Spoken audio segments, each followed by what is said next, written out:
আসসালামু আলাইকুম, আমি Sakib Rahman, MBBS fourth year student. মেডিকেলে যারা পড়াশোনা করতে আসে ওরা অনেক বেশি বই কেনাকাটি করে এবং ওর ফলে অনেক বেশি টাকা পয়সা খরচ হয়। তো এই বিষয়গুলা যারা মেডিকেলে পড়ে না তাদের মধ্যে অনেক প্রচলিত, যারা নতুন মেডিকেলে আসে তাদের মধ্যে এই জিনিসগুলো থাকে যে আচ্ছা অনেক টাকা বোধহয় খরচ হয় মেডিকেলে, অনেক বই কেনা লাগে, অনেক টাকা পয়সার ব্যাপার। সো এই বিষয়টা আমি এই ভিডিওতে ক্লারিফাই করার ট্রাই করবো যে অ্যাকচুয়ালি আসলেই মেডিকেল স্টুডেন্টসদের কি অনেক বই পড়া লাগে কিনা, অনেক বই কেনা লাগে কিনা, অনেক টাকা পয়সা এতে খরচ হয় কিনা। শুরুতেই বলি যে আসলে এই বিষয়টা ট্রু, অনেক বই আসলে আছে। দেখা যায় কোনো টপিক কোনো একটা বইতে ভালো, কোনো পার্টিকুলার ফিক্সড বই পড়ে অনেক ইনফরমেশন আমি পাইতেছি তা কিন্তু না, আমার অনেকগুলো বইয়ের হেল্প নিতে হচ্ছে যদি আমি অনেক কিছু জানতে চাই।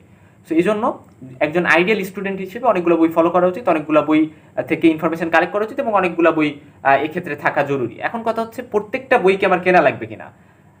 আনসার হচ্ছে যে প্রত্যেকটা বই কিনতে গেলেও আসলেই অনেক টাকা খরচ হয় এবং সেটা যদি হয় রিয়েল প্রিন্ট, মানে আমরা সাধারণত স্টুডেন্টসরা যে কাজটা করি কালার কপি পারচেস করি যেটাতে একটু দামটা কম পড়ে, কিন্তু রিয়েল প্রিন্ট যদি কিনতে হয় তাহলে আসলেই অনেক টাকা। তো বাহিরের মানুষ যেটা জানে যে অনেক টাকা খরচ হয়, আসলে অনেক টাকা খরচ হয় যদি রিয়েল প্রিন্টটাকে মানে বা অ্যাকচুয়াল যে প্রিন্টটা একেবারে অরিজিনাল প্রিন্ট সেটা যদি কেউ কেনে তাহলে আসলে অনেক টাকা কিন্তু খরচ হয়। যাই হোক, এখন কথা হচ্ছে যে এত এত বই, আমি যখন নতুন ফার্স্ট ইয়ারে আসছিলাম তখন আসলে ফার্স্ট ইয়ারে ক্লাস শুরু হওয়ার আগে আমি বই কিনে ফেলছিলাম, এত বেশি এক্সাইটেড ছিলাম, মানে মেইন মেইন যে বইগুলো কিনে ফেলছিলাম। ক্লাস যখন চললো, ফার্স্ট প্রপ দিলাম, তার আগে আমি ফিল করি যে আচ্ছা আমার না এই সকল বই কেনার পরেও, এই সকল বই পড়ার পরে আমার অনেকগুলো বই প্রয়োজন হচ্ছে, স্যার ম্যামরা অনেক বইয়ের কথা বলতেছে, যেটা ফলো করবো ওইটা ফলো করবো, ওই বইটা আমি কিনি নেই। আমি এতগুলো বই কিনছি তারপরে এর মধ্যে ওই বইটা নাই। বা হচ্ছে গিয়ে ব্লাড, এই ব্লাড টপিকটা নাকি অন্য একটা বইতে ভালো, স্যামসন রাইটের বইতে নাকি একটু ভালো লেখা আছে। সো এই যে যে বিষয়গুলা, এই বিষয়গুলো না আমি একটু ডিফিকাল্টি ফেস করি, যে এই বইগুলো তো আমার নাই। সো তখন আমার কি করতে হয়েছে, আমার ওই বইটার পিডিএফটা ডাউনলোড করতে হয়েছে। সো পিডিএফটা ডাউনলোড করে ফোনে ছোট স্ক্রিনে আমার পড়তে হয়েছে।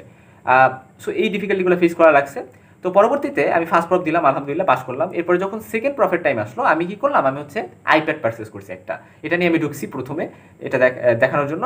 আমার অনেকগুলো আইপ্যাড রিলেটেড ভিডিওস আছে যেখানে আমি আইপ্যাডের সাজেশন দিছি যে কি আইপ্যাড ভালো হবে, আইপ্যাডের হেল্পফুল ভূমিকা কি কি আছে, এটা দিয়ে কি কি করা যেতে পারে, এটা কতটা এফেক্টিভ, এবং পাশাপাশি আইপ্যাডে কীভাবে নোটস করতে হয় এগুলো নিয়ে আমার অনেক ভিডিওস আছে। You can check all the videos of my channel to find those videos. আচ্ছা যাই হোক, তারপরে হচ্ছে গিয়ে যে আমি যখন এই যে সেকেন্ড প্রফের বা সেকেন্ড ফেজে আসলাম তখন হচ্ছে আমি আইপ্যাড পারচেস করার পরে আমি হচ্ছে সবগুলো বইয়ের পিডিএফ এখানে ডাউনলোড করে নিয়েছি। ফরেন্সিক মেডিসিন, কমিউনিটি মেডিসিন বা এই রিলেটেড যে গাইডগুলো, সেই গাইডগুলোর পিডিএফও পাওয়া যায়।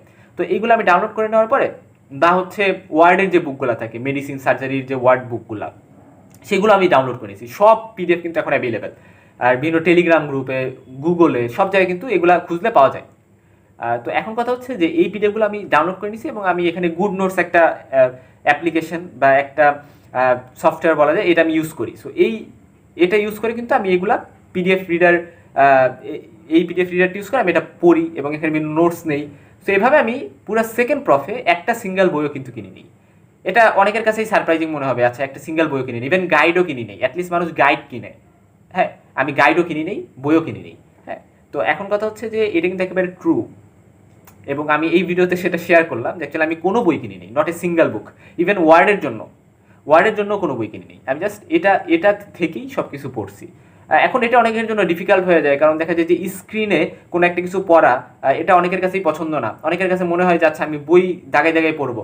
এটা অনেকে হ্যাবিচুয়েটেড বা অনেকে এটা প্রেফার করে, বাট আমার ক্ষেত্রে আমি বললাম যে অ্যাকচুয়ালি আমি কিন্তু এটাতে কমফোর্টেবলি পড়ছি এবং এখন আমি এইটা পড়ি। আমার যদি এখনও আমি কিছু বই কিনছি, মানে থার্ড প্রফেসে আমি কিছু বই পারচেস করছি, বাট আমি মেজরিটি বইই কিন্তু এটার মধ্যে পিডিএফ ডাউনলোড করে রেখেছি এবং এটা থেকেই পড়ি।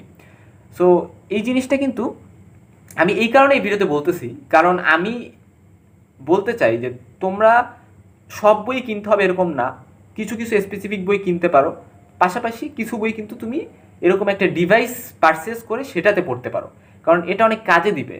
এটা তোমার যে বোঝা লোড সেটাকে কমাবে। বই মানে কি অনেক বেশি একটা লোড, সো সেই লোডটাকে তোমাকে কমাচ্ছে এবং তুমি একই সাথে ধরো 2-3টা বই তুমি দেখতে চাও, একবার এটা থেকে বেরোয় আরেকটা বইতে যাবা। সো তোমার সব ফ্যাসিলিটিস কিন্তু এটার মধ্যে আছে। আইপ্যাডের ফ্যাসিলিটিস কি সেটা আমি অন্য ভিডিওতে বলছি, সো ওই ভিডিওটা দেখলে বুঝবা।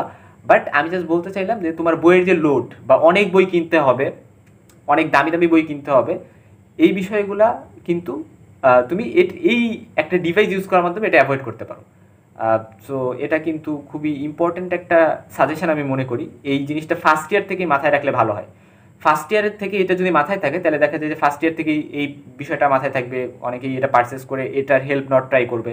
এবং দেখা যায় যে অনেকে পারচেস করে, অনেকে আইপ্যাড কিনে বা এরকম ডিভাইসগুলো কেনে, বাট সেটার প্রপার ইউটিলাইজেশন করতে পারে না। এটা বিরাট একটা সমস্যা। হ্যাঁ, এই প্রপার ইউটিলাইজেশন কীভাবে করতে হয় এগুলো নিয়ে আমার ভিডিওস আছে বা আমি আরও ভিডিওস দিব ফিউচারে। বাট আমি জাস্ট এই জিনিসটা মাথার মধ্যে ঢুকাই দিতে এই ভিডিওটা করলাম। যারা নতুন আসো, নতুন ফার্স্ট ইয়ার আসবা বা নতুন ভবিষ্যতে আসবা, সবাইকে যে অ্যাকচুয়ালি এটা কিন্তু করতে পারো। শুধু মেডিকেলেই না, অন্য কোনো সেক্টর আই থিঙ্ক এটা হেল্প হইতে পারে। এবং ফর শিওর ল্যাপটপের থেকে আইপ্যাড বেটার, এটা আমি অনেক ভিডিওসে বলছি যে ল্যাপটপের থেকে আমার কাছে মনে হয় মেডিকেল স্টুডেন্টদের জন্য আইপ্যাড বেটার হবে। তো এটাই আর কি, যে বই কিনতেই হবে সবগুলো এরকম না। You can use such devices by which you can just read books or you can take notes. So অনেক কিছু কিন্তু করা যায়।